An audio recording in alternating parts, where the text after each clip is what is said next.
সফর নিয়ে বিস্তারিত জানাতে মালয়েশিয়া থেকে আমাদের সাথে সরাসরি যোগ দিচ্ছেন হাবিব রহমান। হাবিব, প্রধানমন্ত্রী তো মাত্রই মালয়েশিয়ার উদ্দেশ্যে ঢাকা ছেড়েছেন, তিনি কখন নাগাদ সেখানে পৌঁছাবেন এবং তাকে বরণ করতে কি ধরনের প্রস্তুতি নেওয়া হয়েছে সেখানে, এবং প্রবাসী বাঙালিদের তার এই আগমন ঘিরে তাদের মধ্যে প্রত্যাশা কি আসলে?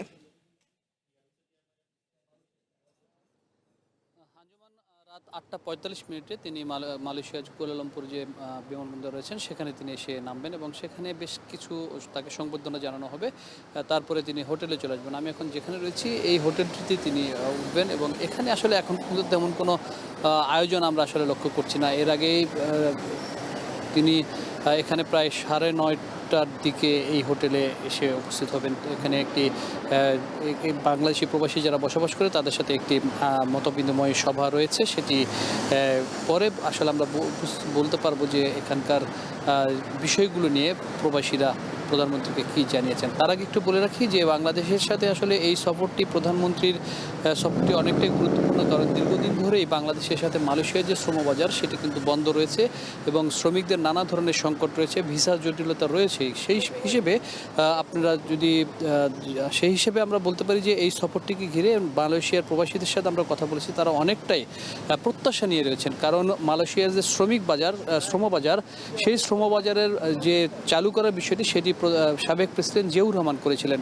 যেহেতু জিয়াউর রহমানের সাথে মালয়েশিয়ার রাষ্ট্রপ্রধানদের একটি ভালো সম্পর্ক ছিল, সেক্ষেত্রে তারই সন্তান প্রধানমন্ত্রী তারেক রহমান প্রথম রাষ্ট্রীয় সফরে ক্ষমতা গ্রহণ করার পর এই মালয়েশিয়াতে আসছেন। সেক্ষেত্রে প্রবাসীরা অনেকটা আশা নিয়ে রয়েছেন যে হয়তো ভালো কিছু সংবাদ তারা পাবেন। পাশাপাশি রয়েছে অর্থনৈতিক বিষয়ে, বাংলাদেশের সাথে বাণিজ্যের যে বিষয়গুলো রয়েছে সেই বিষয়গুলো নিয়ে আলোচনা হবে এবং সেক্ষেত্রে এখানে যারা প্রবাসী বাণিজ্য ব্যবসা করছেন তারা বলছেন যে নানা ধরনের সংকটের মুখে তাদেরকে পড়তে হয়, যেখানে যে সুবিধাটি বাংলাদেশের এখানে যারা দায়িত্বে রয়েছেন সেই দায়িত্ব তাদের কাছ থেকে পাওয়ার কথা, সেই সুবিধাটি তারা পাচ্ছেন না। সেক্ষেত্রে তারা এই সমস্যার সমাধানটিও হয়তো এই সফরের মধ্য দিয়ে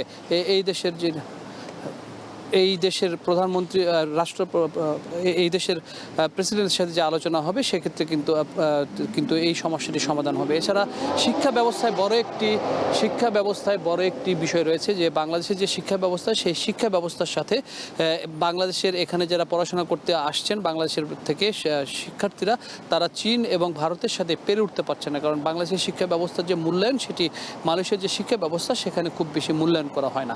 এই সব কিছু নিয়ে বাংলাদেশের যারা প্রবাসী রয়েছেন এই মালয়েশিয়ায়, তারা বলছেন যে এই সফরটি তাদের জন্য একটি দীর্ঘদিনের প্রতীক্ষা ছিল, যে এই প্রধানমন্ত্রী এই সফরের মধ্য দিয়ে যে সংকটগুলো রয়েছে সেই সংকটগুলো কেটে যাবে, এমনটি প্রত্যাশা করছেন প্রবাসী বাংলাদেশিরা।